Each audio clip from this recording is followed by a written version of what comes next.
Hello दोस्तों, emotion classes में आपका स्वागत है। तो चलिए स्टार्ट करते हैं हम लोग आज का डिस्कशन। इसमें हम लोग बिहार दरोगा का स्पेशल टेस्ट 2024 का टेस्ट नंबर 14 का डिस्कशन करने वाले हैं। और इस टेस्ट पेपर में आज पूरा क्वेश्चन जो है वह इकोनॉमिक्स का रहेगा, अर्थव्यवस्था का है। तो आप लोग वीडियो को पूरा देखिएगा। पसंद आने पर वीडियो को लाइक और चैनल को सब्सक्राइब करना ना भूलें और इस वीडियो को अपने दोस्तों में शेयर जरूर करें। तो चलिए हम लोग स्टार्ट करते हैं और देखते हैं पहला क्वेश्चन में कहा गया है कि अल्प विकसित अर्थव्यवस्था की समानता विशेषता क्या होती है। तो जो अल्प विकसित अर्थव्यवस्था है उसकी विशेषता यह है कि उसमें प्रति व्यक्ति आय होता है निम्न होता है, कम होता है। इसमें जो पूंजी निर्माण का जो दर होता है वह भी कम होता है, निम्न होता है। तो यही 1 और 2 इसका सही उत्तर हो जाएगा। तो इसमें से ऑप्शन नंबर ए सही है, 1 और 2। आगे 2 नंबर, यदि एक दी हुई समय अवधि में कीमत तथा मौद्रिक आय दोगुनी हो जाए तो वास्तविक आय क्या होगा। इसमें जो है कीमत और मौद्रिक आय दोनों को दोगुना कर दिया जाएगा तो वास्तविक आय क्या होगा। तो वास्तविक आय इसमें अपरिवर्तित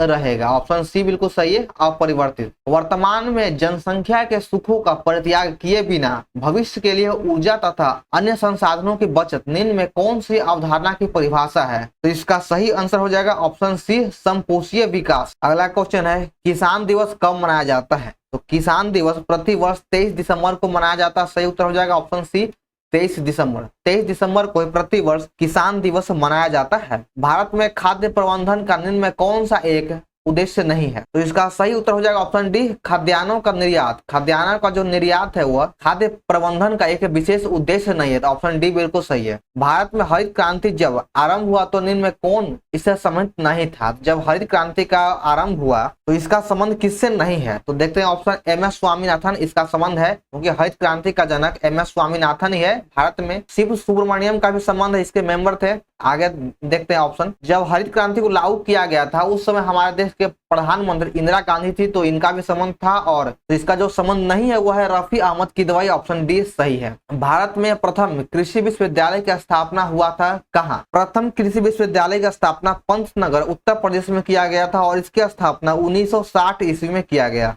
तो ऑप्शन ए सही है, पंतनगर। कॉर्पोरेट सोशल रिस्पॉन्सिबिलिटी संबंध कानून सबसे पहले किस देश में बनाया गया। यह जो कानून है सबसे पहले भारत में बनाया गया था। तो सही उत्तर हो जाएगा भारत। भारत जैसे विकासशील देश के लिए लघु स्तरीय व कुटीर उद्योग में को मुख्यतः इसलिए प्रोत्साहित करना चाहिए क्योंकि वे अधिक रोजगार के अवसर उत्पन्न करता है। तो सही उत्तर क्या है इसका, तो अधिक रोजगार के अवसर उत्पन्न करता है। ऑप्शन बी सही है। 10 नंबर है कि भारत में औद्योगिक विकास हेतु संयुक्त क्षेत्र का विचार किस औद्योगिक नीति प्रस्ताव में रखा गया है। तो इसका जो प्रस्ताव था वह 1956 की औद्योगिक नीति के तहत रखा गया था। तो सही उत्तर हो जाएगा ऑप्शन बी, 1956। आजादी के बाद जो था वह प्रथम औद्योगिक नीति 1948 में लाया गया था। तो इसको भी कभी कभी पूछ दिया जाता है। चलिए आगे 11 नंबर, अखिल भारतीय खादी और ग्रामीण उद्योग बोर्ड की स्थापना की गई थी किस पंचवर्षीय योजना के तहत। तो इसका जो स्थापना है वह प्रथम पंचवर्षीय योजना के तहत किया गया था। कब, तो यह 1954 ईस्वी में किया गया था। 1954 में खादी और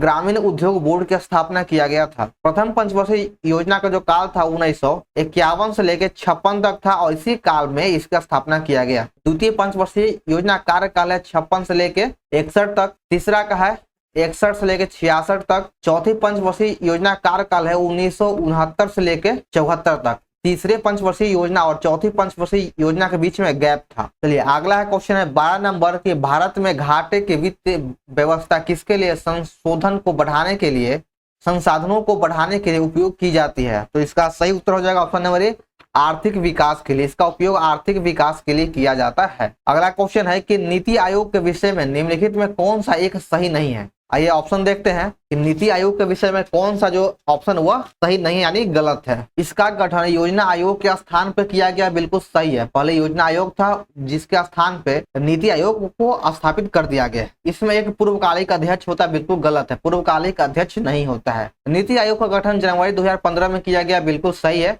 और घोषणा किया गया था 2014 में। यह सहकारी संघवाद के सिद्धांत पर आधारित है, तो बिल्कुल सही है। तो इसका सही जो उत्तर है वह गलत, मतलब कौन सा कथन गलत है, तो वह 2 नंबर गलत था। आगे देखिए, प्लान्ड इकोनॉमिक फॉर इंडिया पुस्तक का लेखक कौन है। तो इस पुस्तक के जो लेखक है वह है M Visvesvaraya. Planned economic for India पुस्तक के लेखक एम विश्वरैया है। ऑप्शन ए सही है। 15 नंबर है, रिजर्व बैंक ऑफ इंडिया के नोट निर्गमन विभाग को न्यूनतम कितने मूल्य का स्वर्ण स्टॉक में हमेशा रखना चाहिए। तो 115 करोड़ रुपए का जो स्वर्ण स्टॉक है वो हमेशा रखना चाहिए।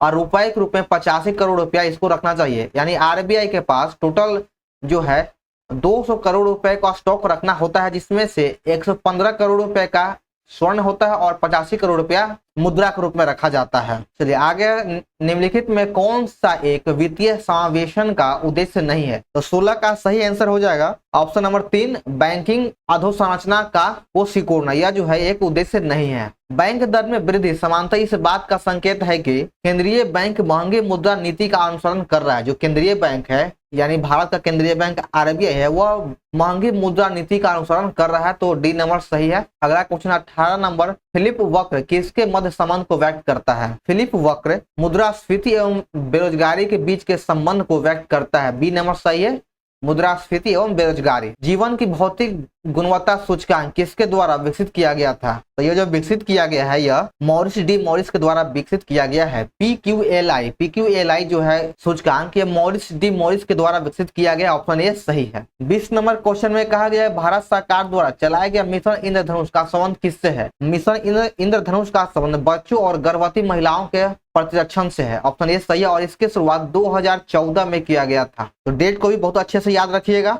ठीक है। चलिए आगे बढ़ते हैं कि सबरी संकल्प अभियान का संबंध किससे है? सबरी संकल्प अभियान का संबंध राष्ट्रीय पोषण अभियान से है। किससे है? तो राष्ट्रीय पोषण अभियान से है। राष्ट्रीय ग्रामीण रोजगार गारंटी कार्यक्रम अन्य रोजगार कार्यक्रमों से अलग है, क्योंकि इसमें यह रोजगार की एक योजना न होकर कानूनी व्यवस्था है। यह एक कानूनी व्यवस्था, इसलिए ऑप्शन डी अलग है। ऑप्शन डी सही है। आगे 23 नंबर, स्वच्छ भारत मिशन को भारत में प्रारंभ कब से किया गया था? स्वच्छ भारत मिशन का आरंभ अक्टूबर 2014 में किया गया है। अक्टूबर 2014 में स्वच्छ भारत मिशन, जो ग्रामीण स्वच्छ भारत मिशन का शुरुआत किया गया है। तो इसमें को खासकर देखिए, एक ग्रामीण और एक शहरी है। तो अक्टूबर 2014 में ग्रामीण स्वच्छ भारत मिशन का शुरुआत किया गया है। बंधुआ मजदूर अधिनियम किस वर्ष स्थापित किया गया था? बंधुआ मजदूर अधिनियम 1975 में स्थापित किया गया था। ऑप्शन बी सही है, 1975। पूरा ग्रामीण विकास से संबंध महत्वाकांक्षी कार्यक्रम को सर्वप्रथम प्रस्तुत किया गया था किसके द्वारा? पूरा का फुल फॉर्म होता है providing urban amenities in rural areas. इसका प्रस्तुत किसके द्वारा किया गया है? तो सही आंसर हो जाएगा option A, APJ Abdul Kalam के द्वारा ही स्थापित किया गया। ऑप्शन ए सही है। 26 नंबर क्वेश्चन में कहा गया है मानव गरीबी सूचकांक एचपीआई की अवधारणा मानव विकास रिपोर्ट 1997 में प्रस्तुत की गई, लेकिन मानव विकास रिपोर्ट ने इसे बहुआयामी गरीबी सूचकांक एमपीआई द्वारा निम्नलिखित में किस वर्ष में स्थापित कर दिया, यानी प्रतिस्थापित कर दिया? तो इसे 2010 में प्रतिस्थापित कर दिया गया था। चलिए आगे बढ़ते हैं हम लोग। भारत में अधिकांशतः बेरोजगारी कैसी है? तो जो भारत के बेरोजगारी है वह संरचनात्मक बेरोजगारी है। संरचनात्मक बेरोजगारी है। 28 नंबर है, किसी देश का भुगतान संतुलन किसका व्यवस्थित अभिलेख है? तो 28 का सही आंसर हो जाएगा ऑप्शन नंबर ए, किसी निर्धारित समय के दौरान समानता एक वर्ष में किसी देश का समस्त आयात और निर्यात का लेन देन। तो ऑप्शन ए इसका सही है। देखिए इकोनॉमिक्स का क्वेश्चन है, थोड़ा सा टफ लगेगा, ठीक है, इसको रट जाना ही बेहतर है। कभी कभी समाचारों में पाया जाने वाला पद वेस्ट टेक्सास इंटरमीडिएट निम्नलिखित में किस एक पदार्थ की श्रेणी में संबंधित है? तो इसका जो संबंधित है वह कच्चे तेल के श्रेणी से संबंधित है। ऑप्शन ए सही है, कच्चा तेल। भारतीय रुपए को चालू खाते में पूर्ण परिवर्तनीय बनाया गया कब से? तो इसको 1994 से पूर्ण परिवर्तनीय बना दिया गया था। ऑप्शन ए सही है। जब कोई देश अपनी मुद्रा का अवमूल्यन करता है तो इसका प्रभाव होता है कि वह आयात महंगा हो जाता और निर्यात सस्ता हो जाता है। जब कोई देश अपना मुद्रा का अवमूल्यन करेगा तो उस स्थिति में आयात महंगा होता और निर्यात जो होता है वह सस्ता हो जाता है। 2 नंबर सही है। टोबिन टैक्स लगाया जाता है किस पर? टोबिन टैक्स विदेशी विनिमय लेन देन पे लगाया जाता है। किस पे है? तो यह विदेशी विनिमय लेन देन पर लगाया जाने वाला कर है टोबिन टैक्स। किसी देश को ऋण जाल में फंसा हुआ कहा जा सकता है यदि वह उसे बकाया कर्ज पर ब्याज के भुगतान के लिए ऋण लेना पड़े। तो ऑप्शन बी सही है। देखिए ऋण जाल उसको कहते हैं जब हम एक ऋण को चुकाने के लिए, एक कर्ज को चुकाने के लिए हम दूसरा कर्ज लेते हैं, दूसरा ऋण लेते हैं, तो इस तरह से हम इसे ऋण जाल कहा जाता है। यानी कर्ज के ऊपर कर्ज, हम उसमें फंसे चले जाते हैं। चलिए आगे है 34 नंबर, भारत के विदेशी मुद्रा भंडार में निम्नलिखित में किसका हिस्सा सबसे अधिक है? तो इसमें से विदेशी मुद्रा का हिस्सा जो है सबसे अधिक है। ऑप्शन 3 सही है, विदेशी मुद्रा। हवाला स्वयं बाहर उन भुगतानों से संबंधित है जो सरकारी माध्यम से गुजरे बिना विदेशी मुद्रा के बदले रुपए और रुपए के बदले विदेशी मुद्रा में किए जाते हैं। तो ऑप्शन ए सही है। आगे देखिए 36 नंबर है, अंतर्राष्ट्रीय मुद्रा कोष का प्रमुख कार्य क्या है? अंतर्राष्ट्रीय मुद्रा कोष का प्रमुख कार्य सदस्य देशों की भुगतान संतुलन संबंधी समस्याओं के समाधान में सहायता करना। ऑप्शन बी सही इसका आंसर हो जाएगा। चलिए अगला क्वेश्चन है 37 नंबर, डक्कल प्रस्ताव का संबंध किससे है? डक्कल प्रस्ताव का संबंध बौद्धिक संपत्ति का अधिकार से है। बौद्धिक संपत्ति के अधिकार से है। इनमें से किसने लुप्त होती महिलाओं का विचार दिया था? लुप्त होती महिलाओं का विचार अमर्त्य सेन के द्वारा दिया गया है। किसके द्वारा दिया गया है? तो लुप्त होती महिलाओं का विचार अमर्त्य सेन के द्वारा दिया गया है। सुपर बाजार होता है एक क्या? सुपर बाजार फुटकर विक्रय संगठन है। फुटकर विक्रय संगठन है। टी माल्थस ने दी मॉलिशन थ्योरी नामक प्रसिद्ध सिद्धांत को प्रतिपादन किया गया है जो संबंधित है किससे है? तो इसका संबंध जनसंख्या से है। इसका संबंध किससे है? तो इसका संबंध जनसंख्या से है। NASA का फुल फॉर्म क्या होता है? नासा का फुल फॉर्म हो जाएगा national aeronautic and space administration. Option A सही है। आगे देखिए 42 नंबर के इनमें से क्या एक टीम आयोजन नहीं है? टीम का आयोजन नहीं है। वॉलीबॉल, कबड्डी, शतरंज या फुटबॉल? तो सही उत्तर हो जाएगा शतरंज। शतरंज होता है सिंगल सिंगल खेला जाता है, अकेले अकेले। 43 नंबर क्वेश्चन है, ओलंपिक झंडा में कितने रंग होते हैं? ओलंपिक झंडा में 5 रिंग होता है या 5 वो छल्ला होता है। पहले से ऑन कंप्यूटर की रीस्टार्ट करने को क्या कहा जाता है? तो इसको वार्म बूटिंग कहा जाता है। क्या कहते हैं? तो इसे वार्म बूटिंग कहा जाता है। What is the type of control organize through bureaucracy? तो इसका सही आंसर हो जाएगा ऑप्शन नंबर सी फॉर्मल। 46 नंबर में है, बिहार राज्य के उत्तर पश्चिम भागों में कौन सी भू आकृति है? तो बिहार राज्य के उत्तर पश्चिम भागों में सोमेश्वर पहाड़ी की श्रृंखला है। सोमेश्वर पहाड़ी की श्रृंखला है। ऑप्शन ए सही है। किस तिथि को हिंदी को राज्य भाषा बनाने का निर्णय लिया गया था? हिंदी को राज्य भाषा बनाने का निर्णय 14 सितंबर 1949 को लिया गया था।